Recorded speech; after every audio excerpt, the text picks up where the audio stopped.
오늘 성경 말씀은 빌립보서 4장 8절에서 9절까지의 말씀입니다. 끝으로 형제들아 무엇에든지 참되며 무엇에든지 경건하며 무엇에든지 오르며 무엇에든지 정결하며 무엇에든지 사랑받을 만하며 무엇에든지 칭찬받을 만하며 무슨 덕이 있든지 무슨 기림이 있든지 이것들을 생각하라. 너희는 내게 배우고 받고 듣고 본 바를 행하라. 그리하면 평강의 하나님이 너희와 함께 계시리라. 아멘. 우리 사람이 다들 조금 다르죠. 이분은 이렇고 저분은 저렇고. 그런데 왜 어떤 사람은 이런 사람이 되고 어떤 사람은 저런 사람이 되는가? 독일의 철학자가 온데 포에르바흐라는 사람이 19세기 철학자인데요.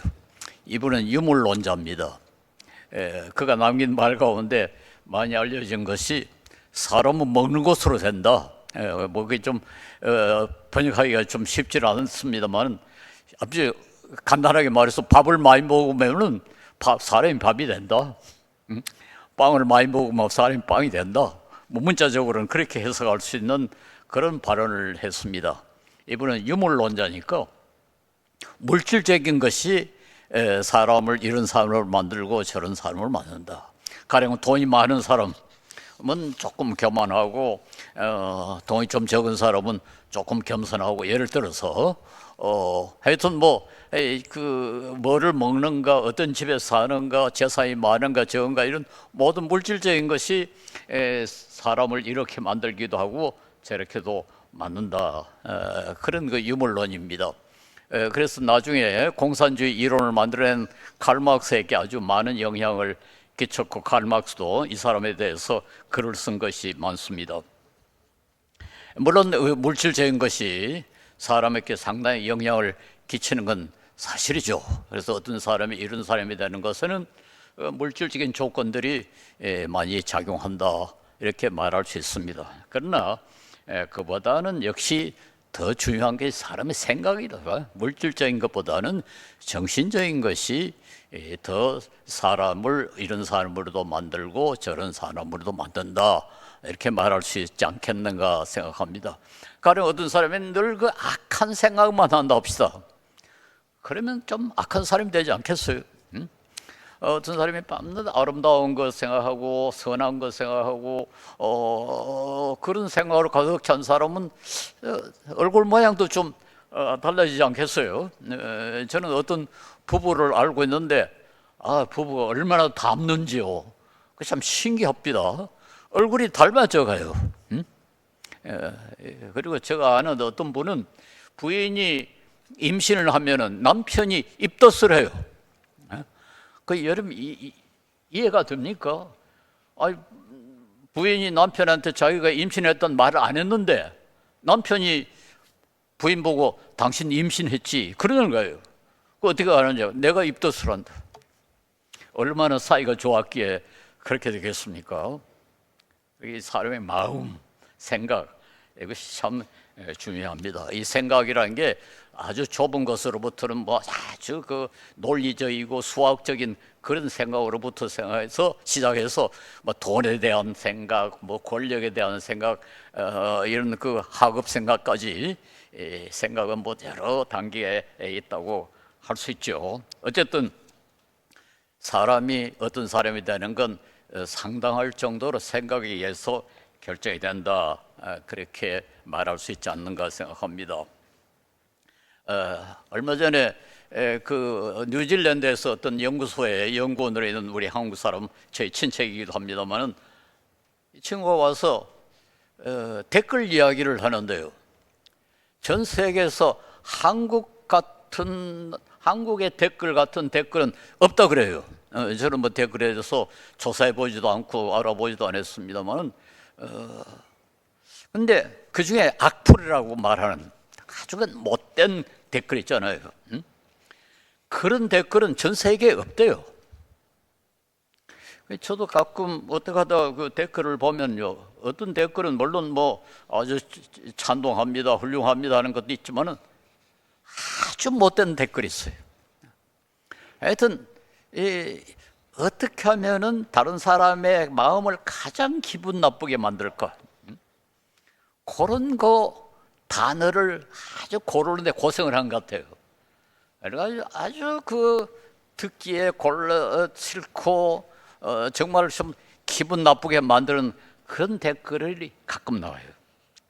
그때마다 저는 이 사람이 이 글을 쓸 때 그 마음이 어땠을까? 아주 악하지 않겠어요? 어떻게 하면 이 사람을 가장 기분 나쁘게 만들까? 그걸 연구를 했지 않겠어요? 그래서요, 사실 자살하는 사람이 있어요. 전 세계에서 그 댓글 때문에 자살하는 사람이 생긴 건 우리나라가 유일합니다. 다른 어느 나라에서도 그런 일이 있다는 걸 들어보지를 못했어요. 그런데 그런 댓글을 계속해서 어떤 사람이 쓴다 합시다. 그럼 그 사람은 마음의 생각에 악으로 가득 차 있지 않겠는가? 그리고 그것이 얼굴에도 나타나지 않겠는가? 그리고 그것이 행동에도 나타나지 않겠는가? 그러면 인간이 사람 자체가 악한 사람이 되지 않겠는가? 생각이 무섭습니다. 늘 아름다운 생각, 좋은 생각, 어떻게 하면 다른 사람을 도울까? 그런 생각을 하는 사람과 어떻게 하면 다른 사람을 더 기분 나쁘게 만들까? 해를 끼칠까? 그런 생각을 하는 사람과 같은 사람이 될 수가 없죠. 그 생각이라는 게 참 중요하다, 그렇게 생각합니다. 사람과 짐승의 가장 큰 차이는 생각 아닙니까? 짐승은 생각하지 않아요. 행동할 때 생각해서 행동하는 짐승은 없습니다. 사람도 생각해서 행동하는 사람과 생각하지 않고 행동하는 사람의 차이가 생기겠죠. 물론 우리가 관습관이 돼가지고 생각하지 않고 행동하는 경우가 더 있습니다. 그러나 사람의 사람다운 행동은 생각해서 하는 것. 그래서 생각하지 않고 행동했다가 손해보는 경우가 참 많죠. 오늘 성경 본문 8절에 아주 특이한 그 표현이 나옵니다. 바울 사도가 빌립보 교회에 쓴 편지의 마지막 부분인데요. 무엇이든지 참되며 무엇이든지 경건하며 무엇이든지 옳으며 무엇이든지 정결하며 무엇이든지 사랑받을 만하며 무엇이든지 칭찬받을 만하며 무슨 덕이 있든지 무슨 기름이 있든지 이것들을 생각하라. 이 성경이 많이 사용하는 단어는 믿으라, 순종하라, 지켜라, 그런 말이고, 생각하라는 단어는 그렇게 많지 않습니다. 근데 이 구절을 보면 동사가 딱 하나뿐이에요. 생각하라. 좀 특이한 구절이에요. 이게 이제 특이한 이유가 또 하나 있습니다. 빌립보 교회에 편지를 했다. 빌립보 교회는 지금의 유럽에 세운 첫 번째 교회입니다. 그리고 그때 헬레니즘, 그리스 문화가 지배하던 그 지역의 소위 프로퍼 그리스, 말하는 그리스의 본령에서 처음 세워진 교회가 빌립보 교회입니다. 그래서 바울 사도는 빌립보 교회에 굉장히 관심을 많이 썼어요. 그리고 빌립보 교회도 바울 사도에 대해서 아주 바울 사도를 사랑하고 바울 사도를 위해서 많은 희생을 하는 그런 교회입니다. 바울이 로마에 갇혀 있을 때 유일하게 빌립보 교회가 에바브로디도라는 사자를 보내가지고 바울을 시중 들리게 했어요. 그리고 바울에게 연보를 보낸 유일한 교회가 빌립보 교회입니다. 그러니까 바울과 빌립보는 상당히 친하다고 할까요? 그런데 이제 그리스의 문화의 핵심 부분에 있는 교회가 빌립보 교회입니다. 그 다음에 여기 오늘 본문에 나오는 참되며 경건하며 옳으며 정결하며 이런 것들이 우리 그 성경적인 용어로 번역이 되어 있지만 실제로는 이게 모두 그리스 사회가 미덕이라고 생각하는 것들입니다. 그러니까 이건 히브리적인 미덕이 아니고 그리스적인 미덕이에요. 그 다음에 생각하라는 단어가 독특합니다. 왜냐하니까 그리스 사람들은 생각을 매우 중요하게 생각했으니까요. 그리스 사람들은 물질과 정신이었는데 정신은 고귀하고 물질은 비천하다 그랬어요. 그래서 모든 물질적인 것은 이건 하급이고 정신적인 것은 고상하다. 그래서 생각에도 단위를 만들었어요. 제일 천한 생각은 물질적이고 관계되는 생각. 어떻게 하면 내가 돈을 많이 벌까? 내가 뭘 먹을까? 이건 아주 하급 생각이고, 최고급 생각은 물질적인 요소가 하나도 없는 것, 수학. 그래서 그리스 사람들은 수학을 매우 고급, 신적인 거로 생각을 했어요. 그래서 심지어 신은 이 세상이 존재한다는 것조차도 모른다, 그렇게 주장하는 사람도 있습니다. 왜냐하니까 물질적인 것에 대해서 생각만 해도 그건 하급이에요. 그러니까 완전히 추상적인 것. 수학이 그런 거 아닙니까? 그래서 플라톤의 아카데미에는 수학하는 사람 외에는 들어오지 마라, 그렇게 문문 앞에 서 있었다는 이야기가 있습니다. 그래서 그리스에서는 생각을 아주 중요하게 생각하되 고급 생각, 물질적인 거, 뭐 행동과 관계되어 있는 거, 세상적인 거, 이런 거 다 순수한 생각. 여러분 고등학교에서 피타고라스 정리라는 걸 배웠을 겁니다. 피타고라스라는 철학자가 한 유명한 말이 있습니다. 삶이라는 건 마치 축제와 같다. 어떤 사람은 돈 벌러 축제, 무슨 물건 팔아 오고, 어떤 사람은 자기 재주 자랑하려고 온다. 그러나 가장 고급 인간은 구경하러 온다 그랬어요. 구경하러 온다. 그건 무슨 말입니까? 돈에도 관심이 없고 인기에도 관심이 없고 오직 뭐가 어떻게 돌아가는가 하면 구경하자. 구경하자. 이에 관심 없는, 그걸 독일의 철학자들은 굉장히 중요하게 생각합니다. 이에 관심이 없는 관조, 이거야말로 학자의 기본적인 태도다. 그걸 서양 전통에 아주 깊이 뿌리 박혀 있는 생각이에요. 우리 동양에는 그런 요소는 없습니다. 어쨌든 그래서 이 영어의 이론이라는 단어, theory라는 단어가 바로 구경한다는 단어에서 나왔어요. 헬라 말로 구경한다, 본다, theoreo인데 theory라는 말이 theoreo에서 나왔어요. 구경한다. 이론이라는 건 어떤 쪽에 유리하고 불리하면 그건 이론이 아니다.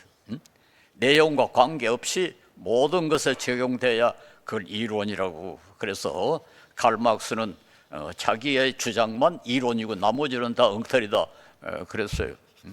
객관적이고 사실이고 그런 생각. 그런데 바울 사도가 여기 생각하라 했을 때 또 하나 우리가 여기 또 특이한 것은, 바울 사도가 아까 이거 첫째 그리스 사람인 그리스 교회인 그리스 지역에 있는 교회에다 편지를 했고, 또 그리스 사람들이 그렇게 중요하게 생각하는 덕목들을 쭉 나열하고, 그 다음에 그리스 사람들이 그렇게 중요하게 생각하는 생각하라는 단어를 여기다 사용했으니까 바울 사도는 생각이라는 걸 어떻게 이해했을까? 그래서 우리 신학자들이, 특별히 성경 주석가들이 여기에 관심을 쓰는 것은 너무나 당연합니다. 바울 사도는 학자였어요. 그리고 그는 바리새인으로서 구약 성경을 잘 알았고 히브리 문화가 어떤 것인가 잘 알았고 하나님의 뜻을 잘 살핀 사람입니다. 그런데 동시에 바울 사도는 이 다소라는 도시에서 태어나서 거기서 자랐어요. 그 다소라는 지역은 헬레니즘의 중심지역 가운데 하나였습니다. 그때 지중해 연안에 대학이 몇 개밖에 없었는데 그 중에 하나가 다소에 있었다는 겁니다. 그러니까 그 그리스 문화의 핵심적인 위치에 있었던 그런 도시에서 태어나서 자랐기 때문에 바울 사도는 양쪽 문화를 다 잘 알았을 것이다. 그러니까 그리스 문화가 말하는 생각이라는 게 뭐고 이 히브리적인 그 생각이란 것이 뭔가 하는 것을 알았을 것이다. 그래서 많은 그 주석가들은 도무지 바울이 여기에 생각하라는 것이 무엇을 뜻했을까? 그런데 대부분의 그 주석가들이 동의하는 건 여기에 그 바울이 말하는 생각하라는 것은 그리스 사람들이 말하는 생각하고는 다르다. 히브리적인 성경적인 입장에서 생각하라는 단어를 썼을 것이다. 그렇게 말합니다. 그 말은 추상적이고 수학적으로 생각하는 것이 아니라 단순히 머리로만 생각하고, 아까 피타고라스가 말한 것처럼 구경만 하는, 그러니까 돈에도 관심이 없고 인기에도 관심이 없고 물질적인 것에 전혀 관심이 없고 행동하고도 전혀 관심이 없고 오직 수학적으로 객관적으로 생각하는 그런 생각은 아닐 것이다. 그게 일반적인 결론입니다. 가장 그걸 전형적으로 표현하는 것이 고린도전서 13장 5절에 그 사랑에 대한 겁니다. 바울이 사랑에 대해서 그 여러 가지를 이야기하면서 뭐라고 하는 거예요? 5절에 보면 사랑은 무례히 행치 아니하며 자기의 유익을 구치 아니하며 성례되지 아니하며 악한 것을 생각지 아니하며, 악한 것을 생각지 아니하며. 근데 여기에 생각, 악한 것을 생각지 아니하며 하는 말은 악한 내용을 생각하지 아니한다 그 말이에요. 악한 내용을 생각하지 않고 악한 것에 대해서 생각은 아주 추상적으로 할 수 있습니다. 그 뭔가니까 악함이라는 것이 무엇인가, 이건 이제 추상적인 거죠. 그런데 바울이 여기서 말한 악한 것을 생각하지 아니하며 하는 것은 악함이 무엇인가에 대한 것이 아니라 악한 내용을 머리에 두질 않는다, 그런 말이죠. 악한 생각을 마음속에 두지 아니한다. 그게 사랑이에요. 사랑이란 건 우선 사랑 그 자체를 생각한다는 것은 벌써 그리스 사람들의 생각하고 다르고, 악한 것을, 악한 내용을 생각하지 아니한다는 말은 단순히 단순히 머릿속에 악한 마음을 갖지 않는 것을 나아가서 실제로 정열을 가지고 그것을 배격하고 실제로 행실에서 악한 행실을 안 한다까지 다 표현한다. 그렇게 이해를 해야 된다. 그렇게 결론을 내립니다. 그래서 여기서 이 생각이란 말은 그리스 사람들하고는 다르게 우리가 그 감정도 들어가고 열정도 들어가고 행동도 동반되는 것을 뜻한다 그랬습니다. 그러면 여기 바울 사도가 생각하는 내용에 대해서 한번 또 생각해 보겠습니다. 무엇을 생각하라 했을까? 아까도 이야기했습니다. 이건 우리 번역에는 상당히 그 성경적인 용어를 사용한 것 같은데 실제로 내용은 그리스적인 덕목들입니다. 우선 8절에 보면 참된 것, 무엇이든지 참된 것, 이건 진리를 뜻합니다. 진리. 그래서 사람들이 진리라는 걸 굉장히 중요하게 생각하고 그 전통에서 현대 학문이라는 게 났지 않습니까? 지금 모든 대학이 제일 중요하게 생각하는 게 진리 아닙니까? 하버드 대학, 연세대학교 교훈은 진리가 너희를 자유롭게 하리라. 우리 고려대학교의 교훈은 정의, 진리, 자유. 이화대학교의 교훈은 진선미. 그렇잖아요. 서울대학교는 진리가 나의 빛. 모두 진리입니다. 진리. 그리스적인 덕목이에요. 그런데 바울 사도가 여기서 진리라고 했을 때는 뭘 뜻할까? 물론 그리스적인 것도 포함합니다. 사실을 사실대로 알아야 됩니다. 그리스도인들은 사실을 사실대로 알려고 노력을 해야 됩니다. 뭐 어떤 소문, 뭐 편견에 치우친 주장, 무슨 유튜브에 나오는 거, 무슨 SNS에 떠돌아다니는 거, 뭐 극보수, 극진보가 주장하는 거, 온갖 쓰레기 같은 거 다 듣고 그런가? 그러면 안 돼요. 그게 사실이냐? 사실을 알려고 해야 돼요. 이 정열이 우리 한국인에게 너무 부족합니다. 우리 한국 사회가 너무 이렇게 분열되어 있는 이유 가운데 하나가 사실을 사실대로 알아보려는 정열이 부족해요. 객관적인 사실, 우리가 100% 정확하게 알 수는 없습니다. 그러나 정말 그게 사실이냐? 우리 그리스도인들은 그런 정열이 있어야 돼요. 이게 정말 그대로냐? 그 다음에는 우리가 거짓말하지 않아야죠. 그 거짓말하지 않고 사실도 알아보고, 그 다음에 다른 사람에게 말을 전할 때도 거짓된 거 그대로 전하면 거짓말에 동참하는 거 아닙니까? 그게 사실인지, 아니 이런 소리가 있더라, 뭐 그까지는 괜찮겠죠. 그러나 그게 사실인지 아닌지는 모르겠다. 조금 생각해 보면, 이건 전달해서는 안 되겠다면 입을 다물어야 되겠죠. 그래야 우리나라의 통합이 좀 이루어지고, 그보다 더 중요한 것은 사람들이 여러분을 믿을 수 있게 됩니다. 저 사람은 그래도 거짓말 안 한다, 사실 아닌 거 전달하지 않는다, 그런 믿음을 얻어야 되지 않겠습니까? 그래서 저는 이건 아무개가 말하더라, 근데 그 사람은 그리스도인이다, 그러면 뭐 맞겠지. 응? 그런 이름을 얻어야 되지 않겠어요? 저 가게는 믿을 수 있다. 왜냐하니까 그 가게 주인이 비소음교회 교인이라고 하더라. 비소음교회 교인, 그러면 믿을 수 있다. 그런 소리 들어야 되지 않겠어요? 그래야 전도가 되지 않겠습니까? 이 진리라는 거 참 중요합니다. 참 중요해요. 성경도 그걸 강조를 해요. 요한복음 17장 17절에 그들을 진리로 거룩하게 하옵소서. 거룩하게 되려면 진리가 그 속에 들어가야지. 진리로 거룩하게 하옵소서. 그렇습니다. 진리. 아버지의 말씀은 진리입니다. 우리 하나님을 왜 믿습니까? 예수님을 왜 믿습니까?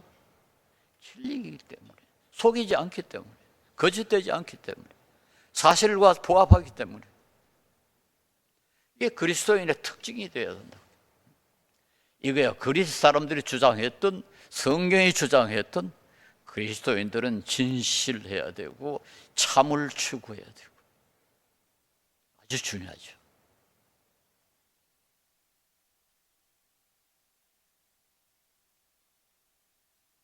고린도전서 13장 6절에도 사랑은 불의를 기뻐하지 아니하며 진리와 함께 기뻐하고, 진리와 함께 기뻐하고. 그래서 여러분은 조금이라도 거짓된 거 있으면 가까이 하지 말아야 돼요. 그 유튜브 뭐 좋은 것도 많다고 그럽니다만 저는 일체 보지를 않습니다. 왜냐하면 거기에 거짓말이 너무 많다고 그러니까요. 거짓말하는 정치가들, 사람들은 우리가 믿지 말아야 됩니다. 그래야 전도도 제대로 됩니다. 예수님이 우리를 위해서 십자가에 돌아가셨다, 누가 말하더냐? 믿을 수 있는 사람이 그러더라. 그래야 전도가 되지 않겠어요? 그 친구 밤낮 거짓말만 한 친구, 그 친구는 뭐 무슨 소리 해도 믿을 수 없어. 그러면 전도가 되겠습니까? 다음으로 경건이라고 번역이 되어 있는 것, 이건 정확하게 번역하면 고상한 것이라 그렇게 번역할 수 있다고 합니다. 행동 거지가 고결한 것, 다른 말로 말해서 비겁하지 않고 천덕스럽지 않고, 사람이 좀 고상하다, 그런 소리를 들으라는 겁니다. 조그마한 이익을 위해서 거짓말하고 아첨하고, 천덕스럽죠.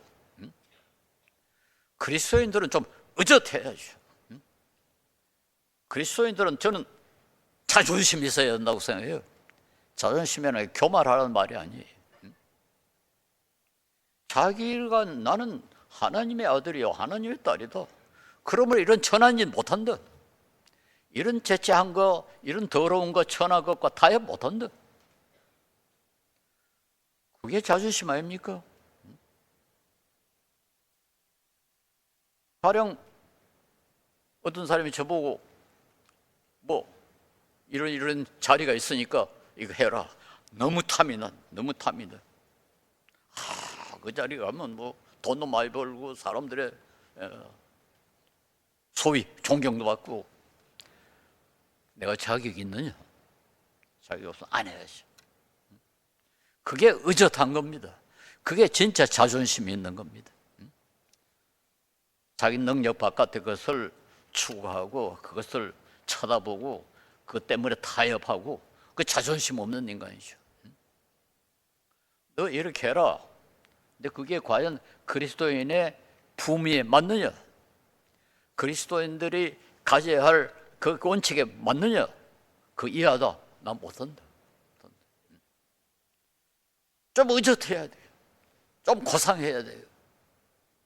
자존심 있는 그리스도인이 됐으면 좋겠다. 저는 그렇게 생각합니다. 우리는 모두 그리스도인 신사 숙녀가 돼야 돼요. 천덕스럽고 비겁한 사람들이 되지 말아야 된다. 그 다음에 무엇인지 옳은 것은 한데 이게 옳다는 말은 정의롭다는 뜻입니다. 정의.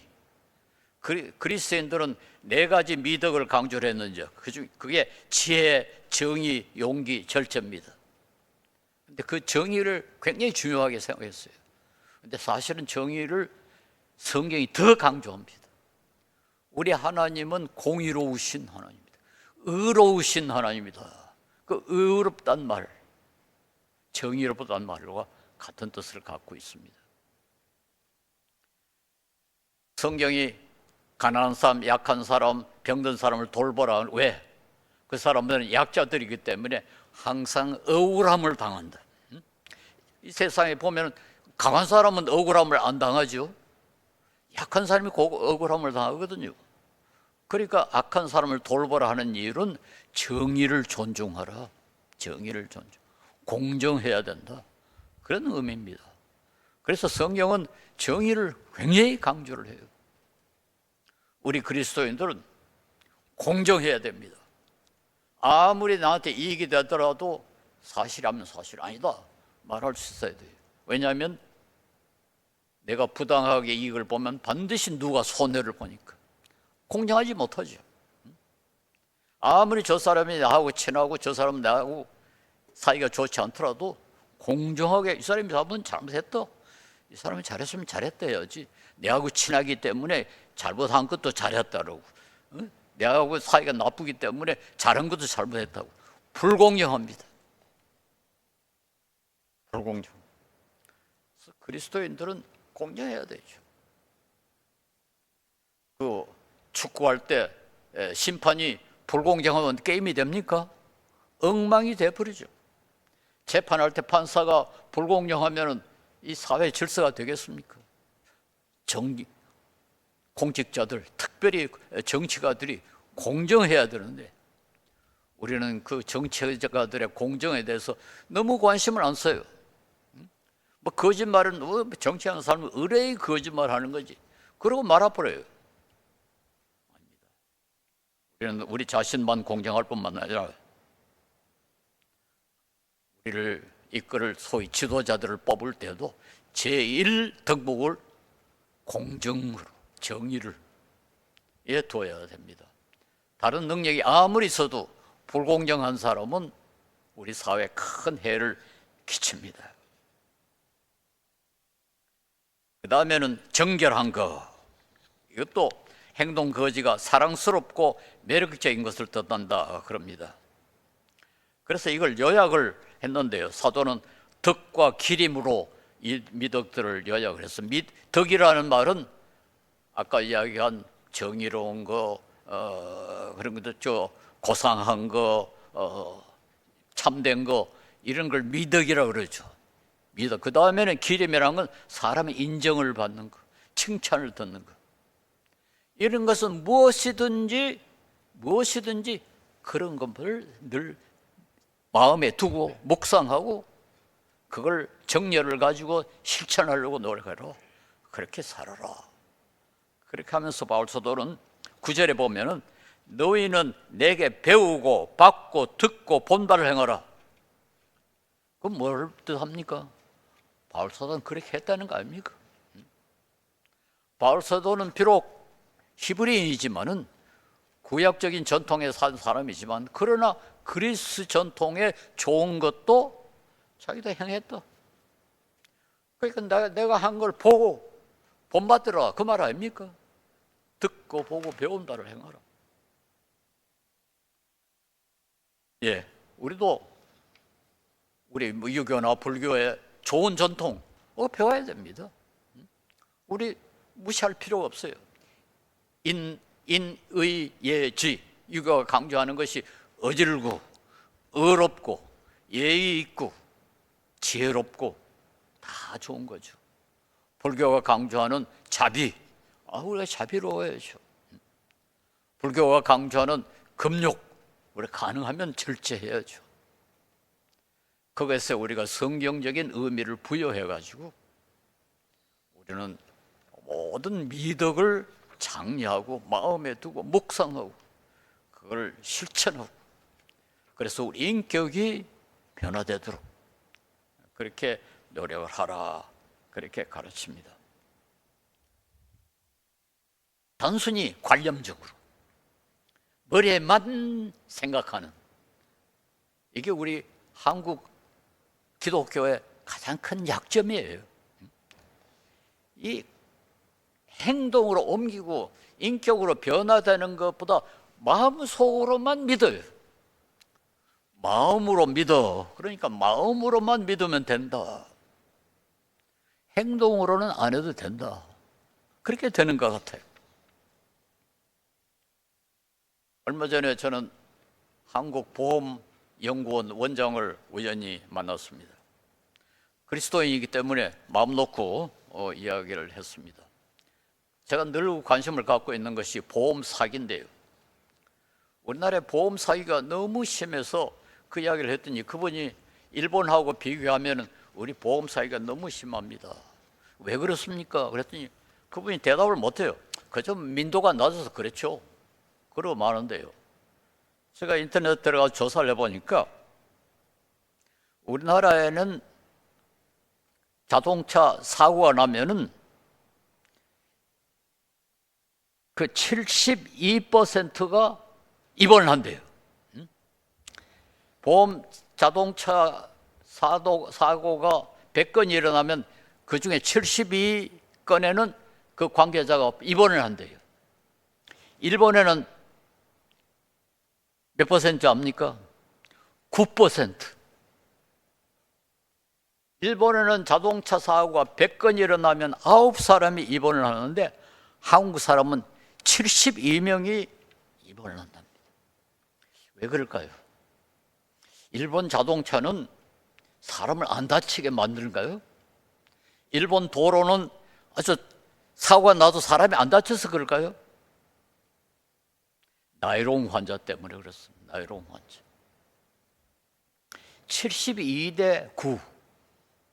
8배 아닙니까? 바로 이웃 나라인데. 근데 일본에는 기독교인이 0.1%가 안 됩니다. 근데 한국에는 20%입니다. 그럼 도무지 어떻게 된 겁니까? 그리스도인이 도무지 소금과 비트 역할을 못했다. 물론 그리스도인이 이렇게 나이롱 환자가 되지는 않겠죠. 그런데요, 보험 사기로 없어지는 돈이 얼마나 되는지 압니까? 1.1조. 1조라는 게 얼마나 많은지 압니까? 억을 만배 해야 1조입니다. 억원. 우리 같은 사람은 억원 생각도 못하죠. 그 만배가 1조입니다. 11,000억. 그 돈이 없어집니다. 돈이 어디로 갈까요? 사기꾼의 손에 들어가죠. 그 돈은 누가 물어냅니까? 그렇게 하면 보험회사가 다 망해야죠. 그런데 보험회사가 망하지 않아요. 뭔가 우리가 다 사기꾼에 그걸 대주고 있으니까. 보험료를 올려야 되잖아요. 여러분 모두 다 지금 그 도둑놈에게 돈을 바치고 있습니다.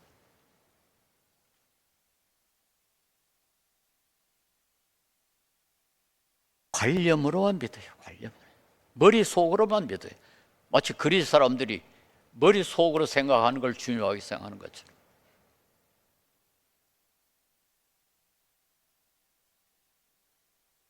그런데 여기에 또 한 가지 우리가 관심을 써야 할 것은, 이런 미덕을 가지면은 사람들이 칭찬한다고, 무엇든지 칭찬할 만하며. 왜 칭찬할까요? 왜 우리가 거짓말하지 않고 정직하고, 왜 우리가 고상한 것을 생각하고 의젓하고 참되고 정결하고, 그러면 왜 사람들이 좋아할까요? 자기들이 이렇게 덕이 되니까. 그렇잖아요. 우리가 착한 사람이 되고 우리가 하나님 말씀대로 살면은 우리 사회가 덕을 봅니다. 우리가 예를 들어 10계명을 잘 지키면 살인하는 사람이 줄어지고, 간음하는 사람이 죽어지고, 도둑질하는 사람이 죽어지고, 거짓말하는 사람이 죽어지고, 그러지 않겠어요? 자기들 덕을 보니까. 그러면 당연합니다. 그리고 우리 사회가 모두 그런 사람을 존경한다고요. 그 자체가 존경스럽다, 물론 그렇죠. 그러나 그 배경에는 저런 사람들이 있기 때문에 우리가 덕을 본다. 내가 살인당할 기회가 줄어지고 도둑 맞을 기회가 줄어지고 우리 후손들도 그러니까 덕을 보니까 존경하는 게 당연하죠. 그런데요, 그리스 사람들이 하나님을 믿지 않는 사람들인데 어떻게 이렇게 미덕을 중요시할까? 유교나 불교에서도 하나님 믿지 않은데도 불구하고 왜 인이 여진이 예진이 무슨 자비를 강조할까? 자기를 위해서. 나는 훌륭한 사람이다. 도덕적 수월성. 나는 도덕적이야. 나는 신사야. 그걸 위해서 합니다. 바리새인들도 그랬습니다. 바리새인들도 율법을 지킬 때 왜 지켰습니까? 어떻게 해야 내가 구원을 얻을 수 있을까? 그 부자 청년이 예수님께 와서 질문한 게 뭡니까? 내가 무엇을 해야 영생을 얻으리까? 자기를 위해서. 그런데 성경은 그게 아니고 이웃을 위하여, 이웃을 위하여, 다른 사람을 위하여, 하나님을 위하여. 내가 의롭게 되고 그게 중요한 게 아니고, 내가 칭찬받고 난 참 멋진 사람이야, 나는 도덕적이야, 나는 신사야. 그건 이방인들이 추구하는 것이고, 우리 그리스도인들이 추구하는 것은 그렇게 하는 것이 이웃에게 이익이 된다. 그렇게 하면 하나님이 기뻐하신다.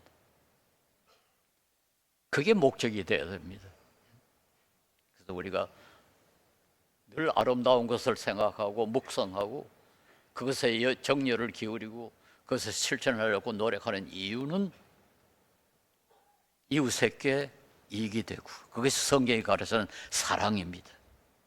사랑이라는 게 그저 내 감정으로 좋아하고 그게 중요한 게 아니고 이웃에게 이익이 돼야 사랑이죠. 그래서 예수님이 십계명을 사랑으로 요약했지 않습니까? 가늠하지 않고 살인하지 않고 도둑질하지 않고 하면 다른 사람이 이익이 되니까 그게 사랑이죠. 그러므로 십계명을 사랑이라 그렇게 요약을 했습니다. 그러면 우리는 아무 덕도 못 보느냐? 평강의 하나님이 너희와 함께 계실 것이다. 우리가 이 덕목을 기리고 이 덕목대로 살려고 올바로 생각하면은 우리에게 평강의 하나님이 함께 하신다. 이게 얼마나 큰 복입니까? 그래서 우리 여러분, 우리 일생을 그래도 좀 하나님이 기뻐하시는 그런 삶을 살아야 되지 않겠습니까? 그럼 우리도 평강을 누리고 우리 이웃도 덕을 보고 모든 사람이 궁극적으로 하나님께 영광을 돌리고, 그게 우리 그리스도인들의 궁극적인 목표입니다. 내가 훌륭한 사람으로 하나님 앞에 나타나고 사람들부터 칭찬받는 것, 그게 중요한 게 아니고 우리 하나님이 영광을 거두시고 우리 이웃이 우리 때문에 덕을 보는 것, 그 사랑을 실천하는 것. 여러분, 이것이 얼마나 아름답고 얼마나 큰 복인 줄 알아야 됩니다. 기도하겠습니다.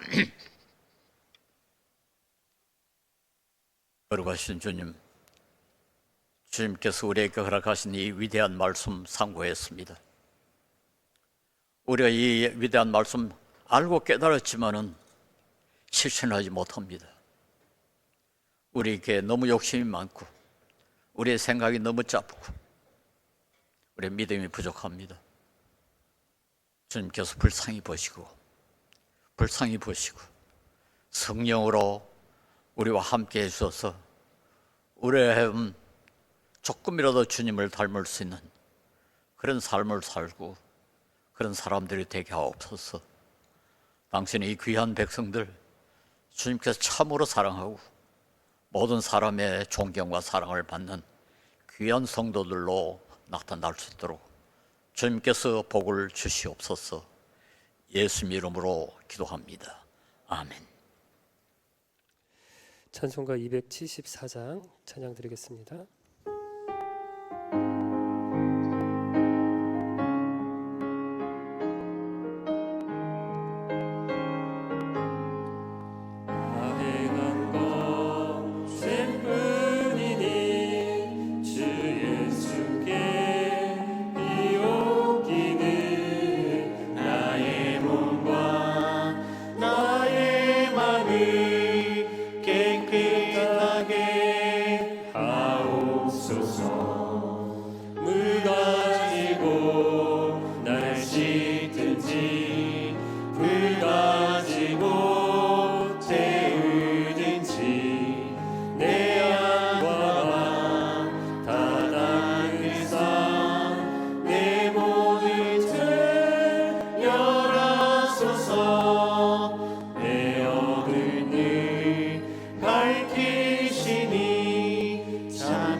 물 가지고